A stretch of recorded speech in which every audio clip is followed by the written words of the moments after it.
સ્વામિનારાયણ હરે સ્વામિનારાયણ હરે. તારીખ આજે 18 ઓગસ્ટ 2024, આજે રવિવાર છે ને રવિવારના અનુક્રમમાં આજે આપણે આ વેદસ્તુતિ જોઈ રહ્યા છે.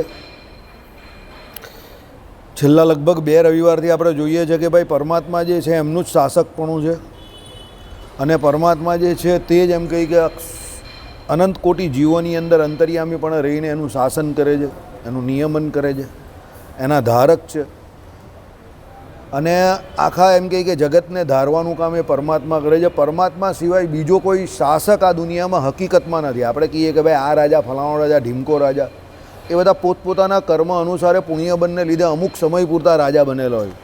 ભગવાન તો કાયમ માટે એનું શાસન ચલવે જ છે આખા જગત પર. અનંતકોટી બ્રહ્માંડમાં જો કોઈ એક રાજા કોઈ કહેવા જાય તો એ ભગવાન છે.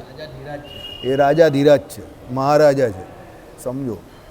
અને એમનું શાસન બાજુ કેવું છે, અહીંયાના રાજા જેવું નથી કે રાજા દિલ્હીમાં બેઠો હોય ને અહીંયાની પ્રજા પર રાજ કરે. ભગવાન તો બધે બેઠા રાજ કરે છે, એક એક જગ્યા પર.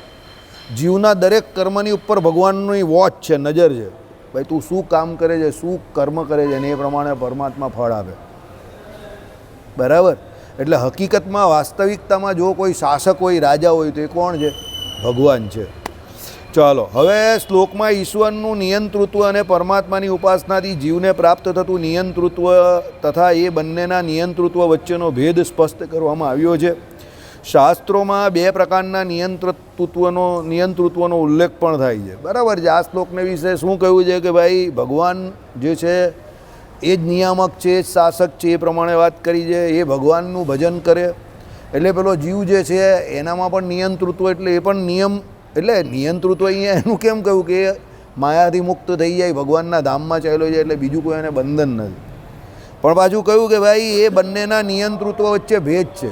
જીવ જે છે તે કોઈ પણ બીજા જીવને વિશે એમ કહી કે અંતર્યામીપણે રહીને કર્મફળ પ્રદાતા તરીકે કામ નહીં કરી શકતો. કોઈ ગમે એટલો પાવરફુલ જીવ હોય ને એ કંઈ તમને તમારા કર્મનું ફળ થોડો આપી શકે, એ તો ભગવાન જ આપી શકે. જીવ મુક્ત અવસ્થાનો, અક્ષરધામનો મુક્ત હોય તો પણ કોઈ પણ બીજા જીવને એના કર્મનું ફળ નહીં આપી શકે, કારણ કે એ સત્તા ભગવાને પોતાની પાસે જ રાખી છે. એટલે અક્ષર મુક્ત જે છે એનું પણ નિયંતૃત્વ જે કંઈ છે તે પરમાત્માની સાપેક્ષમાં જોવા જાવ તો કંઈ નહીં મળે. એ તો ભગવાન જેટલું જેનું ચાલવા દે એટલું ચાલે. એ કાળ કેવું કે કર્મ કેવું કે માયા કેવું કે બીજા જેનું તમને દેખાય. કોરોનામાં શું હતું? કાળ ખરાબ હતો તો એ કાળનું પ્રધાનપણું હતું. તો એ તો ભગવાન જેટલું ચાલવા દે એટલું ચાલે. જીવના કર્મનું પ્રધાનપણું પણ કહ્યું છે ભગવાને. બરાબર? માયાનું પ્રધાનપણું કહ્યું છે, પણ માયાના પ્રધાનપણામાં પણ શું છે કે ભાઈ કોઈ બહુ મોટો ભગવાનનો ભક્ત હોય તો એને કંઈ માયા બાયા અડતી નથી. એ શાંતિથી ભજન કર્યા કરે. એને શું લાગે કે મને શું લાગે, સમજો. કોઈ કહે કે ભાઈ આમ છે તેમ છે, ફલાણું છે, ઢીમકું છે. અરે ભાઈ જે હોય તે, પણ આ લોકનું જ સુખ છે ને, મને શું લાગે એની જોડે? હું તો ભજન કરું શાંતિથી. જા ભાઈ તું ચાલ્યો જા. પેલો કંઈ તમને 10,000 રૂપિયાની ટિકિટ મોફત આપું છું, પાસ. લોકો આ પાસ લેવા માટે લાઈન લાગી જાય છે. ત્યાં આમ છે તેમ છે, ફલાણું છે, ઢીમકું છે. પેલો કહી જો ભાઈ તારો પાસ તને મુબારક, તું જયા કર, હું શાંતિથી ભજન કરું છું. બરાબર? એટલે માયાનું પણ આ લોકને વિશે જે કોઈ પ્રધાનપણું શાસ્ત્રોમાં કહ્યું છે તે કેવું છે કે એ માયાનું પ્રધાનપણું અહીંયાના જે ભગવાનના લીલા વિભૂતિમાં રહેલા જે બીજા ભગવાનથી વિમુખ જીવો છે એના માટે છે, ભગવાનના ભક્ત માટે નથી. સમજજો. ભગવાનનો ભક્ત હોય તો એ શાંતિથી એનું કામ જ કરે છે. હવે આપણી જ વાત કરીએ. આજે સવારથી બધા રાંદેર મંદિરમાં ગયા, 2-2:30 વાગે બધા ઘરે, તમે 3 વાગે પહોંચ્યો હશો. આ પાછા 6, 6:30 વાગ્યા બધા અહીંયા આવી ગયા પાછા. હવે રવિવારે તો આખું ગામ તો કોઈ ચોપાટી જાય છે ને કોઈ પેલું પાલ મંદિર પેલું જાય, પેલો બોટનિકલ ગાર્ડન જોવા જાય છે અમારી પાસે. ભાઈ મારા ઘરની સામે એક ગાર્ડન છે એમાં જાય છે. હું અમારા ઘરની સામેના ગાર્ડનમાં મિટિંગ કરવા જતો હતો. ધંધાની મિટિંગ હોય ને તો એ ગાર્ડનમાં જ બોલાવું બધાને. પેલો એ ગાર્ડનમાં બોલાવો વાસુદેવભાઈ તમે. મેં કહું બહુ મસ્ત જગ્યા, મસ્ત. ના તો કે આ જાને કા નાસ્તા પાણી બી તને ખવડાવી દઈશ. બહાર પેલો અમૂલના પાર્લરવાળો, ગરમી હોય, આઈસ્ક્રીમ બાઈસ્ક્રીમ મંગાવી લીધા, મિટિંગ કરી દીધી, પૂરી મિટિંગ. બરાબર? પછી મને કોઈ કહે તમે અંદર બગીચામાં કોઈ દિવસ ફરવા બરવા નહીં જતા? મેં કોઈ મારું કામ નહીં. મિટિંગ થઈ ગઈ એટલે કામ પૂરું. બગીચામાં ફરવાની વાત નહીં કરવાની. એવા ઘણા લોકો કહે બહુ સરસ બાગ છે, આમ છે તેમ છે. મેં કહું હશે, હું કાં ના પાડું છું? ભાઈ મારા માટે નથી, મને એટલી ખબર પડે છે. બરાબર? હું કાં ના પાડું છું? મેં કહું તમારા માટે છે તો તમે ફરો, મારા માટે એ મિટિંગ કરવાનું સાધન છે. અડધો પોણો 1 કલાક થાય, મારી મિટિંગ પૂરી થાય એટલે મારે નીકળી જવાનું. મેં કહું બરાબર? એટલે એવું છે. આપણા માટે શું છે કે જે કોઈ સ્થાન હોય તેમાં એમાં જે કામ કરવાનું એ કરીને આપણો હરિભગત હોય ને નીકળી જાય, એને શું લેવા દેવા, સમજો. બીજા હોય તો એમાં ઓતપ્રોત થઈ જાય, રવિવાર છે આમ ફરવા જઈએ, તેમ ફરવા જઈએ, અહીંયા જઈએ, ત્યાં જઈએ. અરે ભાઈ બધું કરી ચૂક્યા છે. મને પેલો કહે મારું ભાઈ ઉભરાટ બી જઈ આવ્યા છે રવિવાર શનિવાર, ને ડુમ્મસ બી જઈ આવ્યા છે, ને તું કહે ત્યાં બધે જઈ આવ્યા છે. તું જાને ભાઈ, બરાબર. તું કંઈ 5 સ્ટાર હોટલમાં બી રહી આવ્યા છે, ને 3 સ્ટારમાં બી રહી આવ્યા છે, રિસોર્ટમાં બી રહી આવ્યા છે, ફાર્મ હાઉસમાં બી રહી આવ્યા છે, પણ કંઈ છે નહીં. ભજન આગળ બધું ફિક્કું, બરાબર. આપણે બદ્રી કેદાર ગયેલા તો કેટલી બધી જગ્યા પર રિસોર્ટમાં રાખતા હતા પેલા લોકો. 1000 રૂપિયા ભાડામાં રિસોર્ટ મળતા હતા 1998-99માં. બોલો, ત્યારે આપણે એની કદર નહીં હતી, આપણે ખબર જ નહીં હતી કે આ રિસોર્ટ છે. અમને ખબર જ નહીં કે આ રિસોર્ટ છે. પેલો 1000-1100 ત્યારે ભાડું કરે. અમે કે હું 1000-1100 વાળું. પેલો કંઈ સાહેબ બહાર બોર્ડ વાંચ્યું આ રિસોર્ટ છે અમારું. તો હું આ રિસોર્ટમાં તારા આવ્યો એમ કે ઉપર જઈને જોઈ આવો, બરાબર. 1100 રૂપિયામાં રિસોર્ટમાં રાખતો હતો. પટણા રેલવે સ્ટેશનની એક્ઝેક્ટ સામે મયુર પ્લાઝા કે એવી એક બહુ મોટી હોટલ છે. તમે બહારથી જો તો તમને એમ થાય કે આમ આપણાથી નહીં જવાય. એક માણસથી, સાદા માણસથી બહુ ભાડું હશે. અમે રાત્રે રૂમ શોધવા બધે અટવાયા, મંદિર આપણું મળે નહીં, બહુ અટવાયા. પછી મને એક વખત આમ બહુ વિચાર આવ્યો રાત્રે 2:30 વાગે. મેં કહું આને અંદર જઈને પેલાને રગડીએ મસળીએ, જરા ઉઠાડીએ ને હેરાન તો કરીએ. કેટલામાં કહે છે આપણો ગુજરાતી સ્વભાવ. એટલે ગયા અમે બંને અંદર. પેલાને કહું હું બોલ ભાઈ રૂમનું ભાડું. તે કહે 1800 રૂપિયા. મેં કહું આપણા કરતાં વિચારતા તેનાથી તો બહુ ઓછું કહે છે, 1800 જ કહે છે. મેં કહું અત્યારે તારી પાસે રૂમ કેટલા? તે કંઈ રૂમ તો બહુ ખાલી છે. મેં કહું અમે બંને ચાલ્યા જઈએ તો એનું શું? તે કંઈ નહીં થાય. તો મેં કહું આપી દે નહીં તો પછી 1000 રૂપિયામાં. गुजरातियों ने मैंने कही, मैं बोला गुजराती हूँ, पता चल जाता है रात को 2 बजे भी उसको धंधा सूझता है. कहीं दूसरा होता है ना शॉर्ट हो जाता है एम कि रात को 2 बज गए, सोना है इधर उधर जो भी मिलेगा सो जाएगा. लेकिन गुजराती है ना वो शॉर्ट नहीं होता है एम कि वो रात को 2 बजे भी किराए में. मैंने कि 1200 दे दो. तो मेरे को 200 रुपये का फ़र्क पड़ता है. क्या फ़र्क पड़ता है? अभी मैं चला जाऊँगा तो 1000 भी जाएगा. 9 बजे तुम्हारा चेकआउट टाइम है तो तुमको 2 बजे से लेके रात को 7 घंटे में कोई 1000 रुपया देने वाला नहीं है. कोई देगा यहाँ का? પછી મને કે सोचता हूँ. मैं को तू सोचेगा लेकिन मैं कहाँ सो जाऊँगा, तू सोचता रहे, बराबर. चलो मैं तो निकलता हूँ. એટલે હજુ તો આમ બહાર ગયો એટલે પેલો માણસ એનો આવ્યો તરત બહાર. આવજો સાહેબ આવજો. પેલો સામાન લઈને સીધો ઉપર જ ચાલ્યો ગયો. અને એનો રૂમ કેવો ખબર? તમે એનો પેલો જે બેડ હતો ને, બેડ એની પર આમ પડો ને તો સીધા અંદર ચાલ્યા જાઓ. આઈડિયા આવ્યો? આટલો મોટો એનો ગદ્દો, આમ પડો એટલે સીધા અંદર જ ચાલ્યા જાઓ. બાથટબ બધું જ હતું અંદર. 1000 રૂપિયામાં, સમજો. અને આ હમણાંની જ વાત છે, 2-4 વર્ષની, કોરોના પહેલાંની વાત, બરાબર. એટલે આ તો આપણા ગુજરાતમાં બધી સુખ સાહેબી છે, લોકો કમાય છે અને લોકો દેવાવાળા મળી જાય છે. એટલે આપણે એવું લાગે હા પેલું 2 લાખ 5 લાખ. ભાઈ બહાર જા, પેલો મોટું ઇન્વેસ્ટમેન્ટ કરીને બેસે ને તો બી લોકો દેવાવાળા નથી, સમજો. હવે એણે આટલી મોટી હોટલ બનાવી હોય કે આટલી મોટી જગ્યા, સમજો. અમારે તો રાતે જ રોકાવાનું હતું, નીકળી જવાનું હતું, બરાબર. અને રાતે 2 વાગે તો કોઈ મંદિરવાળો કે કોઈ ધર્મશાળાવાળો કોઈ રાખવાનો નથી. એટલે સામે સ્ટેશનની જગ્યા અને આપણી બીજે ટિકિટ હોય એટલે તરત મેં કોઈ અહીંયાથી જ ભાગી જવાશે. આપણે બીજો કોઈ ખર્ચો નહીં ને માટાકૂટ નહીં, બરાબર. 1000 રૂપિયામાં બોલો. તમે જગ્યા જવું તો અંદર જવાની જ હિંમત નહીં કરે, એવી મસ્ત જગ્યા, બરાબર. એટલે કહેવાનું તાત્પર્ય શું છે? આપણે હમણાં વિજયભાઈ ઘનશ્યામ મહારાજની આગળ વાત કરતા ને એ પ્રમાણે ભગવાને આપણે બહુ સુખિયા રાખ્યા છે. એટલે આપણે એની કદર નથી, સમજી ગયા. આપણે ગુજરાતીઓ હકીકતમાં શ્રીજી મહારાજના વડપણ હેઠળ ભગવાનના નિયંતૃત્વપણું જે ભગવાનનું છે ને એમાં આપણી પર બહુ આશીર્વાદ છે ભગવાન પર. એટલે બહુ સુખી છે. એટલે બધું અહીંયા સહેજે થાય છે.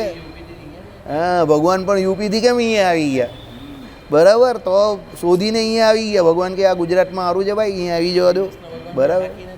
તો શ્રી કૃષ્ણ ભગવાન બી સોનાની દ્વારકા કેમ ગુજરાતમાં બનાવી, બરાબર. તો પછી સોનાની દ્વારકા યુપીમાં બિહારમાં નહીં બનાવી શકતા હતા, ગુજરાતમાં જ બનાવે, બરાબર. અહીંયાનું પબ્લિક સારું. ભાઈ તારું સોનું તો તને મુબારક એમ કરીને પેલો છોડીને ચાલ્યો જાય બિંદાસ, બરાબર. ચાલો.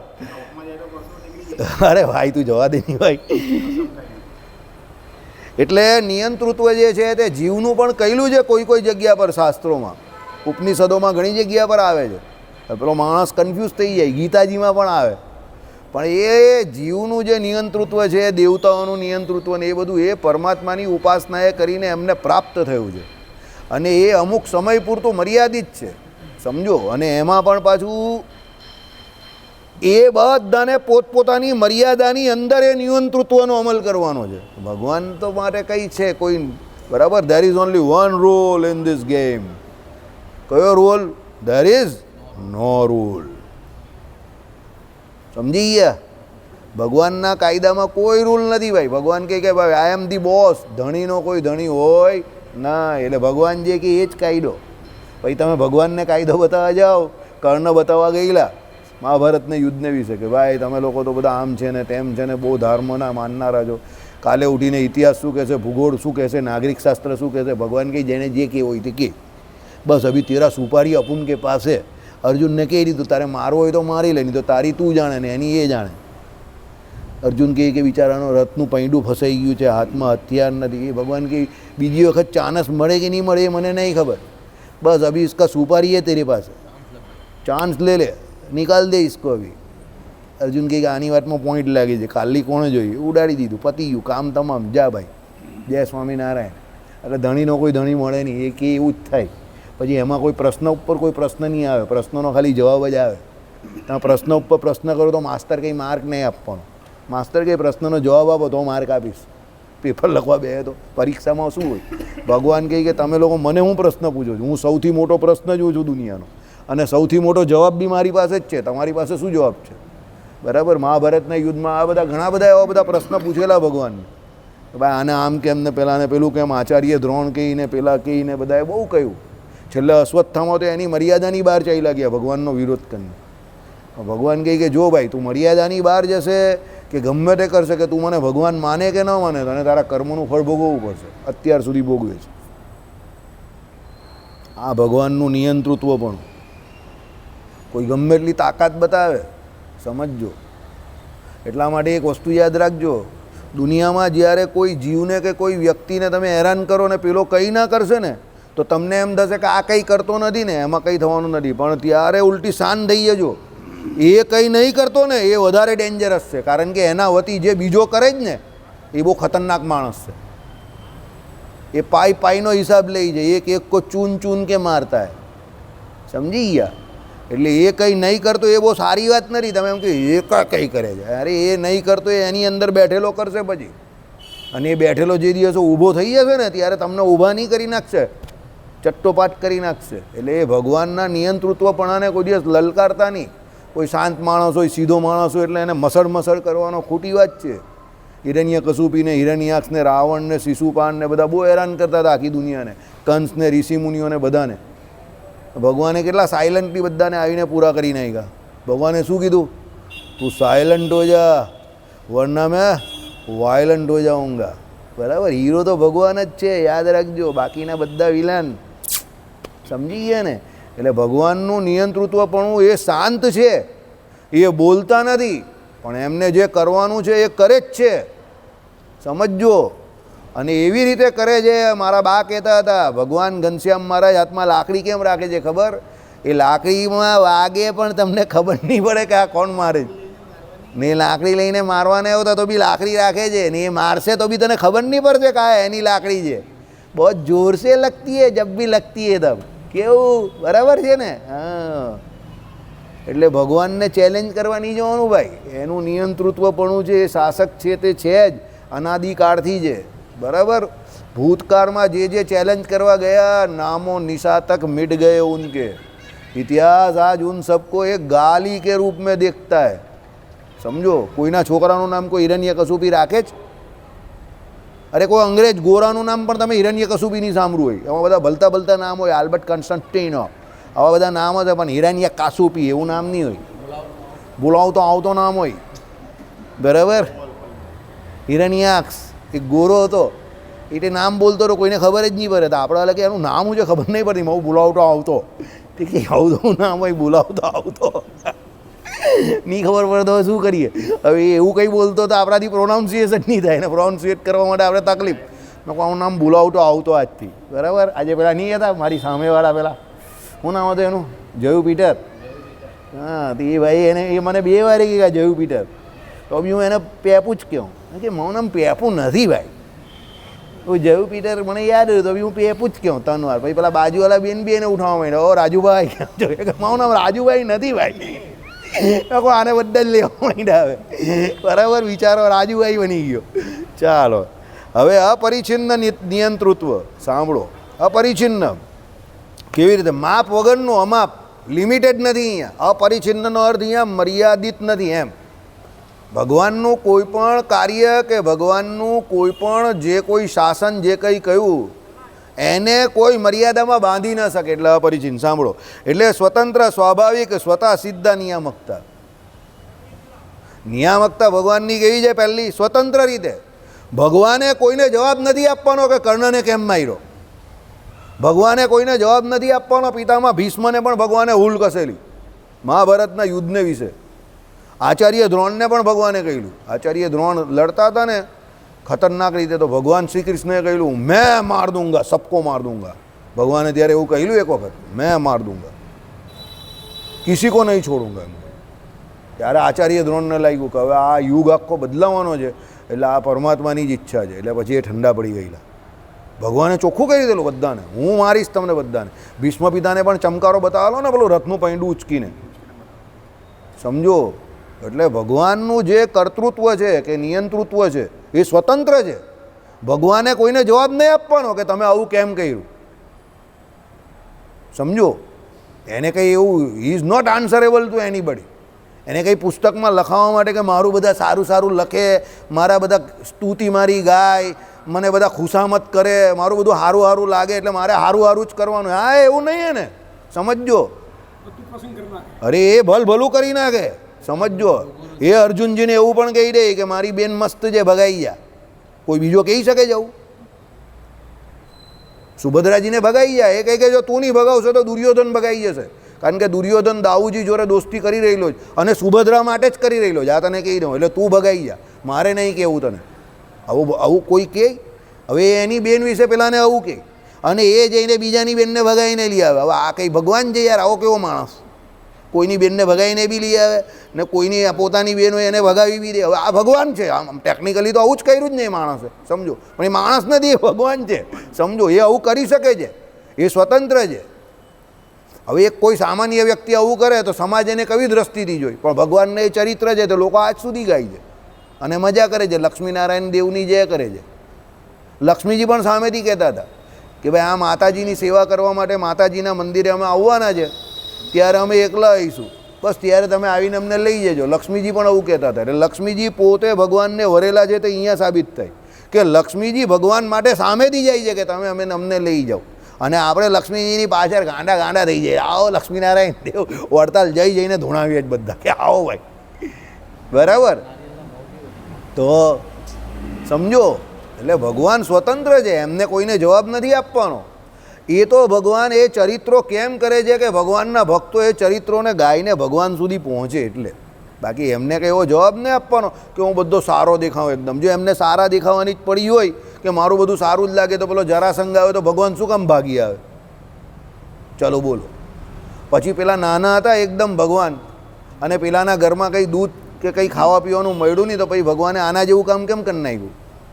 આના જેવું કામ એટલે સમજી ગયા ને તમે? હા, તું કરી આવેલો ને એક જગ્યા પર, પહેલાં નહીં કરી આવેલો? ખરો માણસ છે. આને આ ભગવાન કરી આવે એક જગ્યા પર જઈને, સમજો. બરાબર? તો ભગવાન કેમ એવું કરી આવે?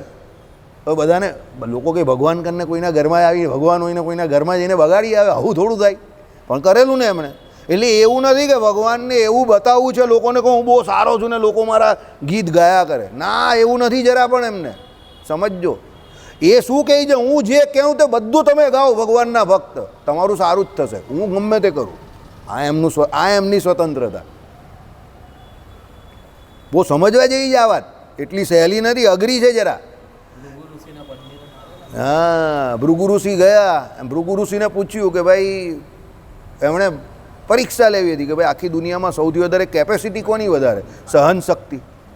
તો બધા કે આ બ્રહ્મા વિષ્ણુ ને મહેશ, આ 3 દેવ છે, એમની સહનશક્તિ જોરદાર છે. બ્રહ્માજી પાસે ગયા, બરાબર, શિવજી પાસે ગયા, પણ બધા ગરમ થઈ ગયા, બહુ મજા નહીં આવી. ભગવાન વિષ્ણુ પાસે ગયા અને જોરમાં કીક મારી એમણે. તો ભગવાન વિષ્ણુ તો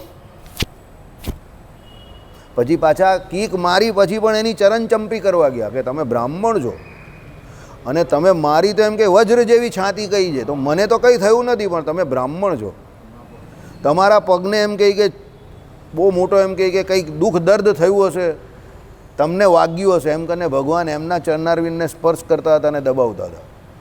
સમજો, લક્ષ્મીજીને જરા ખોટું લાગી ગયું, ભગવાનને જરા પણ ખોટું નહીં લાગ્યું. પરીક્ષા કરવા આવેલા તો પણ ભૃગુ ઋષિ, સમજો, અને લાત મારી તો પણ.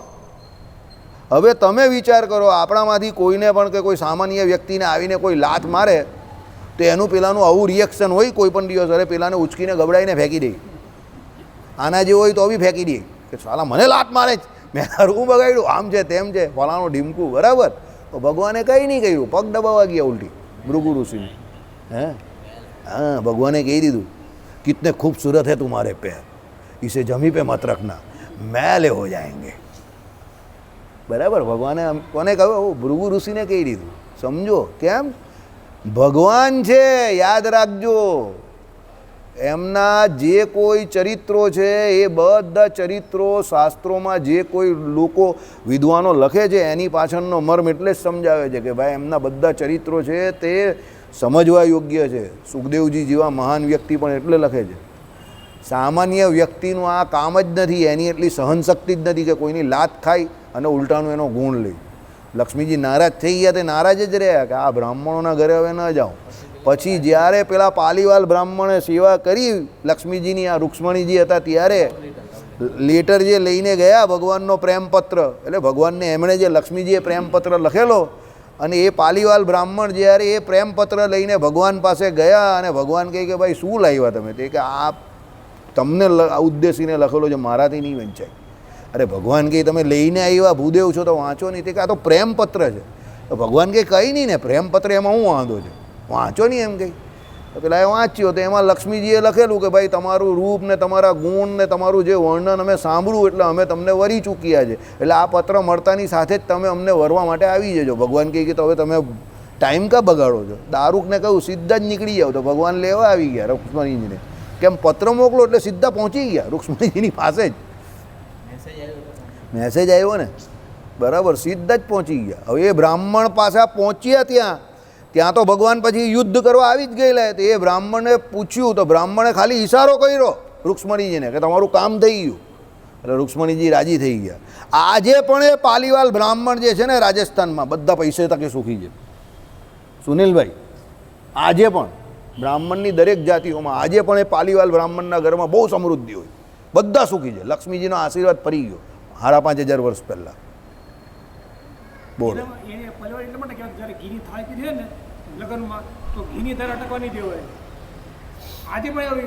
એ લોકો છે જ બધા સમૃદ્ધિવાળા, બધા જ. લક્ષ્મીજીનો એ લોકોને આશીર્વાદ ફરી ગયો. ચાલો બોલો. લક્ષ્મીજી કહે તમે અમારું કામ કર્યું જ ને, જાઓ તમારું કામ થઈ ગયું. ભૂદેવ ખુશ થઈ ગયા. હવે એમણે પત્ર પહોંચાડેલો ને, ખાલી મેસેજ પાછો પહોંચાડેલો લક્ષ્મીજીએ, તમારું કામ થઈ ગયું, આવી જ રહેલા છે તડકે ને ભડકે. લક્ષ્મીજી રાજી થઈ ગયા, વાહ અમારું કામ કરી નાખ્યું, જાઓ તમારો શ્રાપ બાપ બધું તમને આપેલો તે માફ, આજથી તમારા કુટુંબવાળા તરી જાય. પાલીવાલ બ્રાહ્મણ આજે બી બધા પૈસે ટકે બહુ સુખી. સમજો, પાલીવાલ બ્રાહ્મણ કોઈ દિવસ તમને માંગતો જોવા નહીં મળે.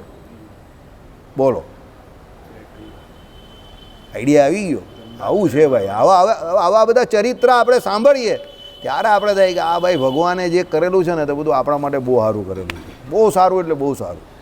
એટલે ભગવાનનું જે આમાં જે કહ્યું સ્વતંત્ર ભગવાન જે છે તે પોતે કેવા છે, એમનું નિયંતૃત્વ એટલે પહેલાં સ્વતંત્ર રીતે છે, બીજું સ્વાભાવિકપણે છે.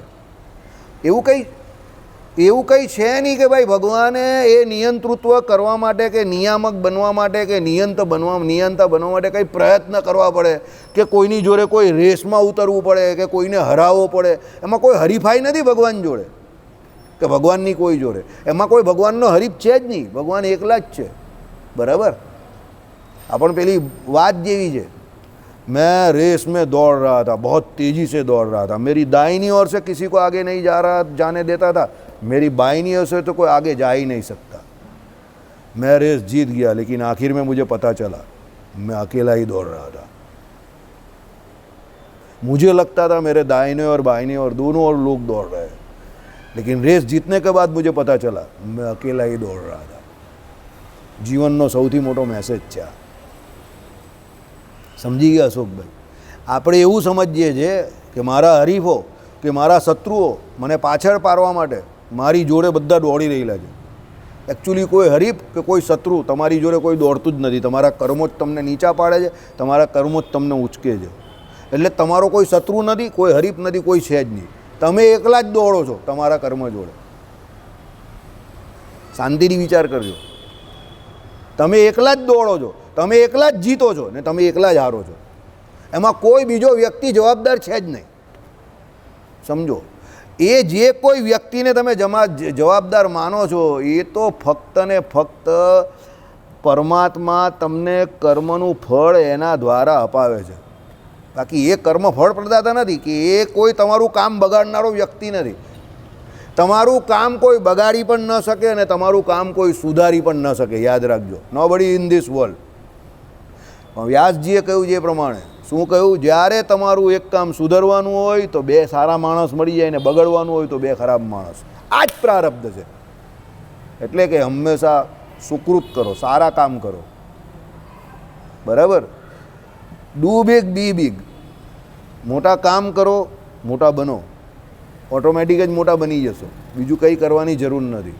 બરાબર?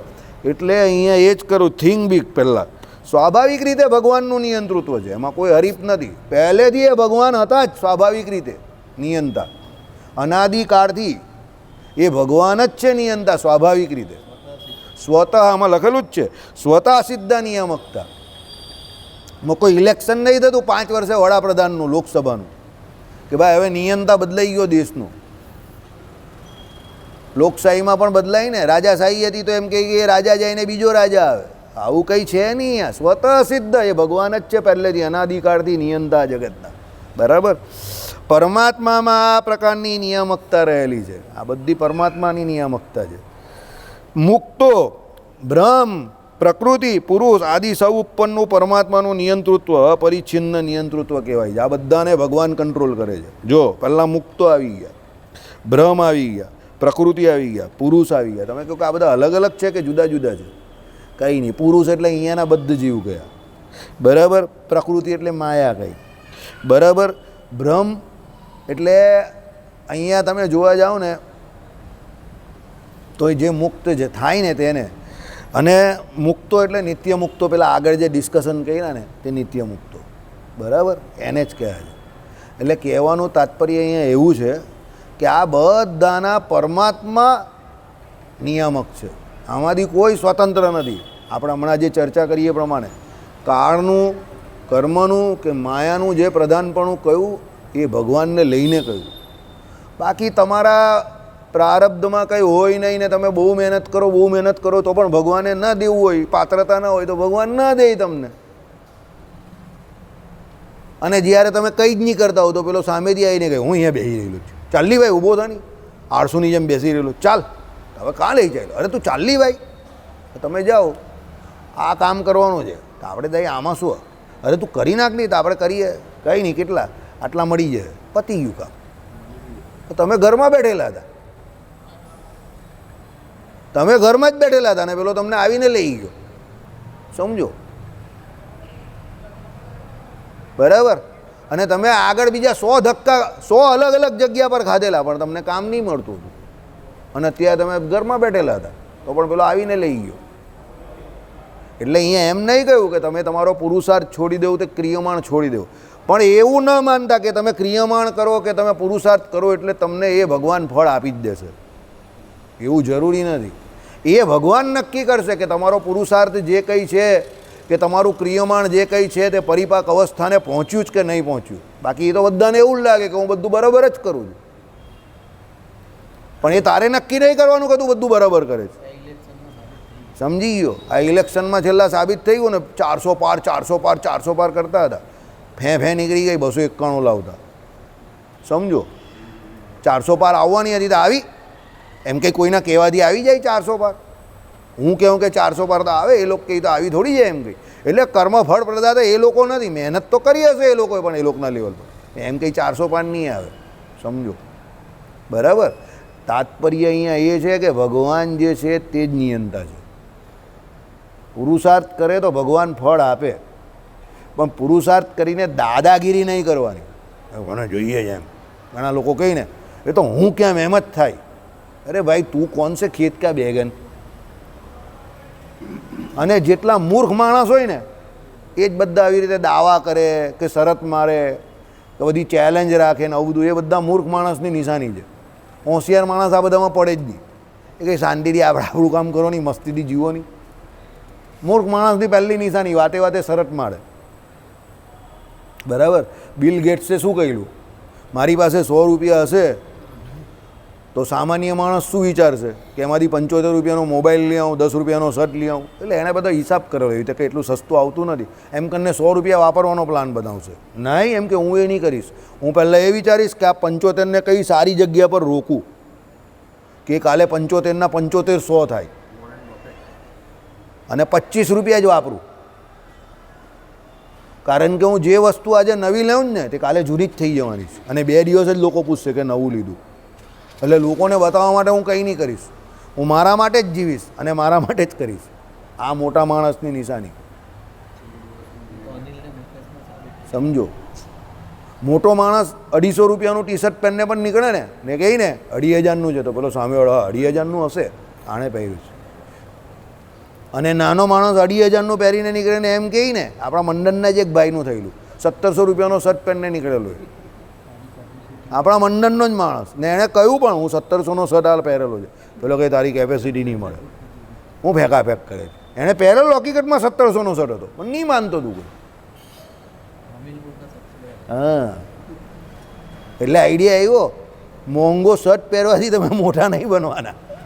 પહેલાં મોટા બનો પછી ગમે તે પહેરો, એ શર્ટ તમારો મોટો જ થઈ જશે. સમજી ગયા? લાવું છે આમાં be big think big do big. એમ પહેલાં મોટું વિચારો પછી મોટું કરજો.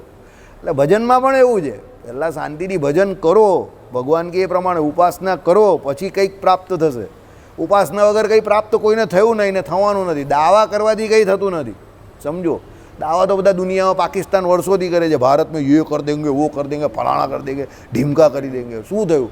કંઈ નહીં થતું. આ બિચારા સૈનિકો શહીદી કરે છે એ બહુ ખરાબ બાબત છે, પણ એ આવા કાયર માણસ જ આવું કરે. કારણ કે એ પ્રોક્સી વોર કરીને ભારતની ઇકોનોમીને અને ભારતના સૈન્યને અને બોર્ડર પર આ બધો હંગામો કરીને હેરાન કરવા જાય છે. કાશ્મીરમાં ઇલેક્શન આવે છે, પબ્લિક આન્સર આપશે જે જોઈ લેજો તમે. 50% ઉપર વોટિંગ થશે, પાકિસ્તાનને એનો જવાબ મળી જ જશે. સમજો, બરાબર. બધે જ આખા કાશ્મીરમાં વિધાનસભાની ચૂંટણી આવી જવાની. પીઓકેમાં નહીં થાય, પીઓકેમાં થોડી થાય. પીઓકે હજુ આપણું કાં થયું છે? એ લોકો તો કાશ્મીર પર પણ દાવો કરે છે ને કે અમારું છે અમારું છે. એટલે તો આતંકવાદી હુમલા કર્યા. ઇલેક્શન આવવાનું જ ને એટલે કાશ્મીરમાં હવે બહુ તેલ રેડાશે. હવે કાયમ આ બધા હુમલા થશે. કાશ્મીરની આજુબાજુ બધે હુમલા થશે હમણાં, બરાબર. પછી ઇલેક્શન પૂરું થશે એટલે પછી ઇલેક્શનમાં પબ્લિક જ એ લોકોને જવાબ આપશે. જો પબ્લિકને પાકિસ્તાન જોડે જોડાવવું હોય તો પછી એ ભારતના ઇલેક્શનમાં 50-60% થોડું વોટિંગ કરે. સમજો, કોમન સેન્સ છે. પણ પબ્લિક 50-60% વોટિંગ કરે આટલી બધી ખરાબ પરિસ્થિતિમાં, પણ એનો મતલબ શું છે? પબ્લિકને ભારત જોડે રહેવું છે, બરાબર. લાલ કિલ્લા પર ત્યાં પેલી કાશ્મીરની કોઈ જઈને ઝંડો નહીં ફરકાવતું હતું. આ વખતે લાઇટિંગ બાઇટિંગ અને મસ્ત ઝંડો ફેરવતો હતો પેલું એક જ માણસ. કોઈ બાપ બી હતો નહીં શ્રીનગરમાં લાલ ચોક પર. કોઈ બાપ નહીં આવેલો. પહેલાં ચેલેન્જ કરતા હતા લાલ ચોક પર કોઈ આમ છે ને તેમ છે ને ખૂનની નદીઓ વહી જશે ને ફલાણો. એક માણસ એકલો જ ત્યાં જઈને ઝંડો ફેરવતો હતો. કોઈ સિક્યુરિટી પણ નહીં મળે એવું થઈ ગયું લાલ ચોક. કોમન માણસ ફરી શકે એવું થઈ ગયું. સમજો, એટલે એ બધું ખાલી આવું બધું નાટક કરવાથી કંઈ ફાયદો નથી. તમે પાકિસ્તાનને જરૂર શું છે? ભૂખમરાથી લડવાની જરૂર છે.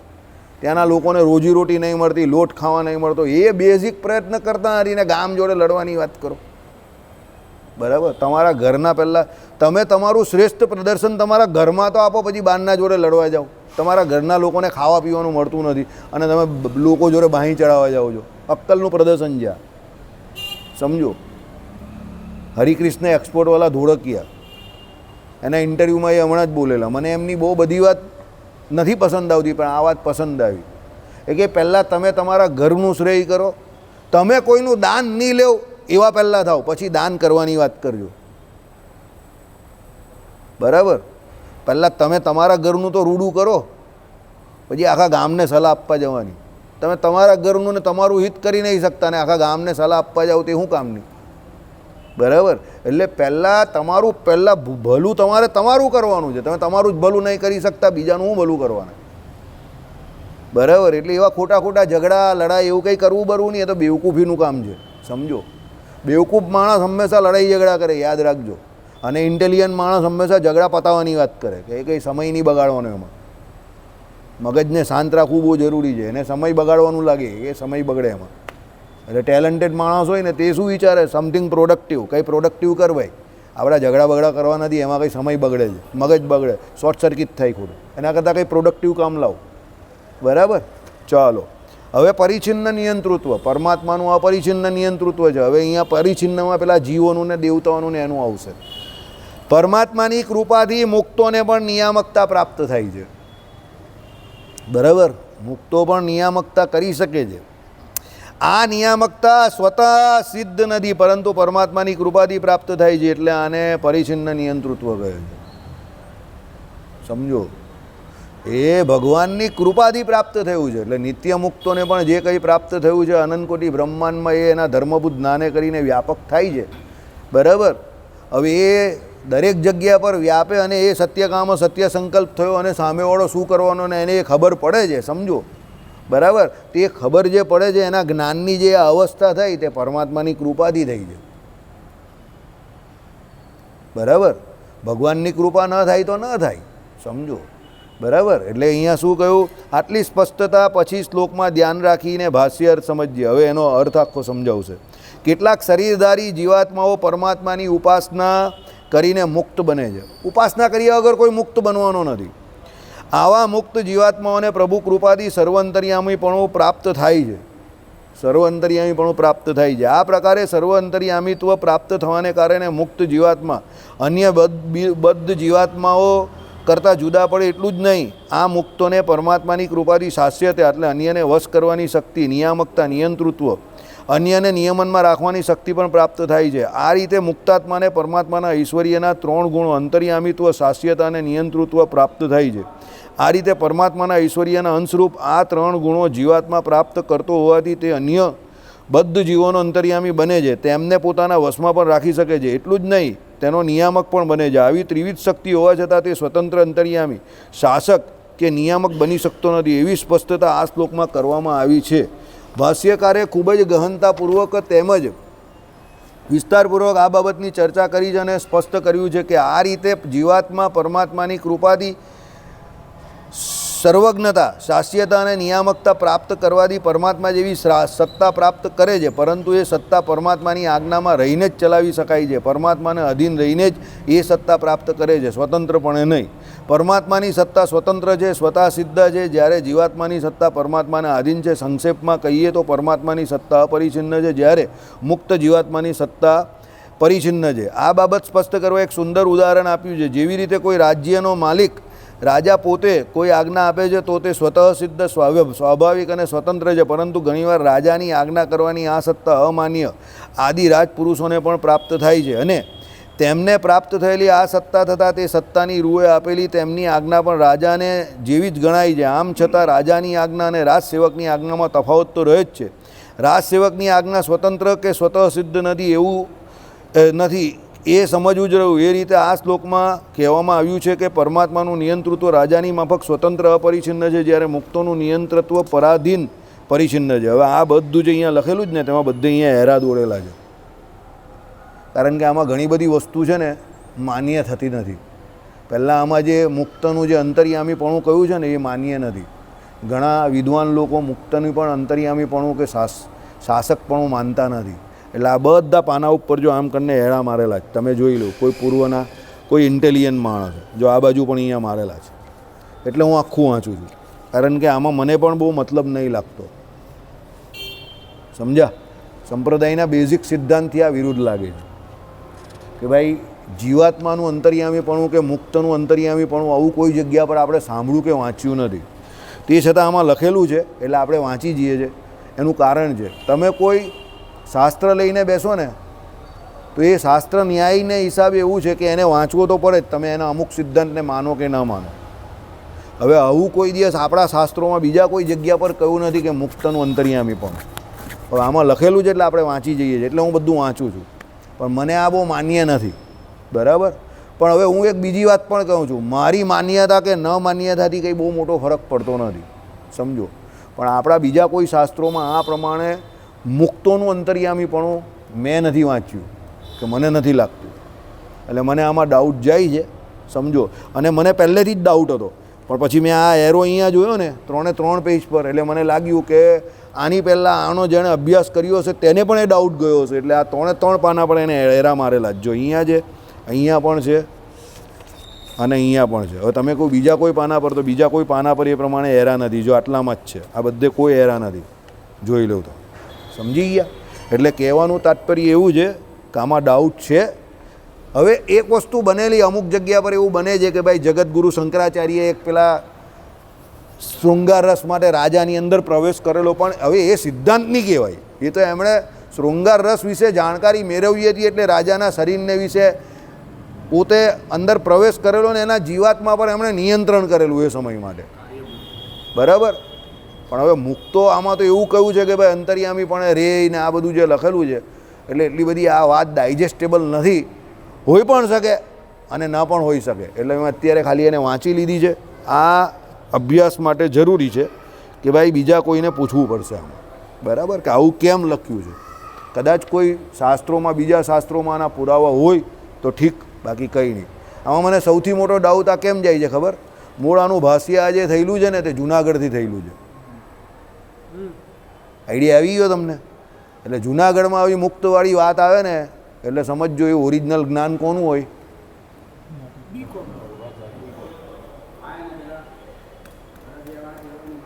હા, એટલે આ આપણા સંપ્રદાયને, હું તમને ચોખ્ખું જ કહું ને ભાઈ, આ આપણા સંપ્રદાયને માનવાનું નથી. એટલે મને છે ને બહુ જુનાગઢવાળું, આ તો વિમલે કહ્યું એટલે મેં ચલવું.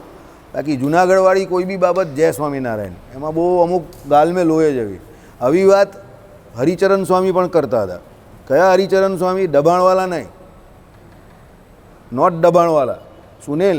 કયા હરિચરણ સ્વામી? કેશુ સ્વામીના ભાઈ કરતા હતા, કારણ કે એ પણ મૂળ જુનાગઢના હતા. હવે ત્યારે અમે કેટલા હોઈશું? બસ તારા જેટલી ઉંમરના હોઈશું, બરાબર. એટલે એ આવી રીતે અંતર્યામીપણું છે ને આનું કહેતા હતા, મુક્તનું પણ. એ શું કહેતા હતા કે આપણો જીવ એની અંદર મુક્ત રહ્યો અને એની અંદર પરમાત્મા રહ્યા. હવે આમાં શું છે? ચિદાકાશ એટલે ચિદાકાશને બ્રહ્મ શબ્દથી નિરૂપણ એનું કરેલું છે. હવે એ બ્રહ્મ શબ્દ જે છે ને એ બ્રહ્મ શબ્દ પેલા મુક્ત માટે નહીં વાપરો, ચિદાકાશ માટે વાપરો છે.